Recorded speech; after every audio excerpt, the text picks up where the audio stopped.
Welcome to burning topic. నేను జనని. America అధ్యక్షుడు Donald Trump మనస్సులో ఏముందో ఎవరికి అర్థం కావడం లేదు. సుంకాల సంగతిలో ఆయన ఒక్కసారి కాదు రెండోసారి వెనక్కి తగ్గారు.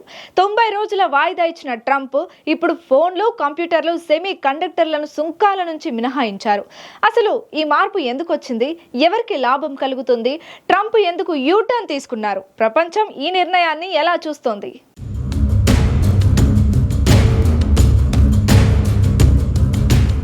ఒక్కసారి వెనక్కి తగ్గితే ఒత్తిడి అనుకుంటాం, రెండోసారి తగ్గితే మాత్రం ఏమనుకోవాలి? డొనాల్డ్ ట్రంప్ సుంకాల సంగతిలో తీసుకున్న తాజా నిర్ణయం ప్రపంచాన్ని ఆశ్చర్యంలో ముంచెత్తింది.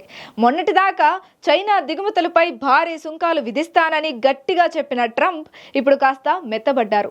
90 రోజుల సుంకాలు వాయిదా ప్రకటించిన ఆయన తాజాగా ఫోన్లు, కంప్యూటర్లు, సెమీ కండక్టర్లను సుంకాల నుంచి మినహాయించారు. అమెరికా వాణిజ్య శాఖ ఈ నిర్ణయాన్ని అధికారికంగా ప్రకటించింది. అయితే ఈ ఊహించని మలుపు వెనుక కథ ఏంటి?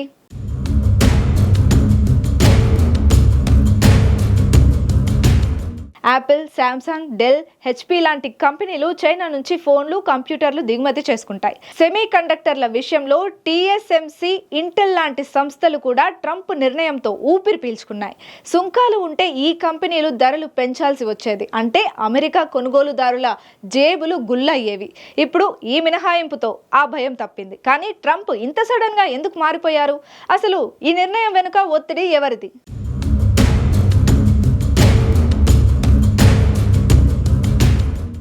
నిర్ణయాలు గంటకొకసారి మారుతున్నాయని విమర్శలు వస్తున్నాయి. ఒకవైపు టెక్ కంపెనీల నుంచి ఒత్తిడి, మరోవైపు అమెరికా వినియోగదారుల నుంచి ఆందోళన. సుంకాలు విధిస్తే ధరలు పెరిగి ద్రవ్యోల్బణం పెరుగుతుందని ఆర్థిక నిపుణులు హెచ్చరించారు. అంతేకాదు చైనాతో వాణిజ్య యుద్ధం మళ్లీ తీవ్రమైతే అమెరికా ఎగుమతులకే దెబ్బ పడుతుందని భయం.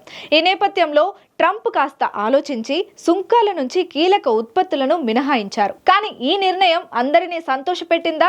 అది తెలియాలంటే చివరి వరకు చూడాల్సిందే. ట్రంప్ నిర్ణయంపై స్పందనలు ఎలా ఉన్నాయి? టెక్ కంపెనీలు ఊపిరి పీల్చుకున్నాయి. అమెరికా వినియోగదారులు కూడా సంతోషంగా ఉన్నారు. యాపిల్ షేర్లు ఒక్క రోజులోనే 2% పెరిగాయి. అయితే ట్రంప్ సొంత పార్టీలోని కొందరు ఇది చైనాకు లొంగిపోవడం అని నిప్పులు చెరుగుతున్నారు. అమెరికా ఉత్పత్తులను ప్రోత్సహించాలని గట్టిగా చెప్పిన ట్రంప్ ఇప్పుడు సాఫ్ట్ గా మారారని విమర్శలు చేస్తున్నారు.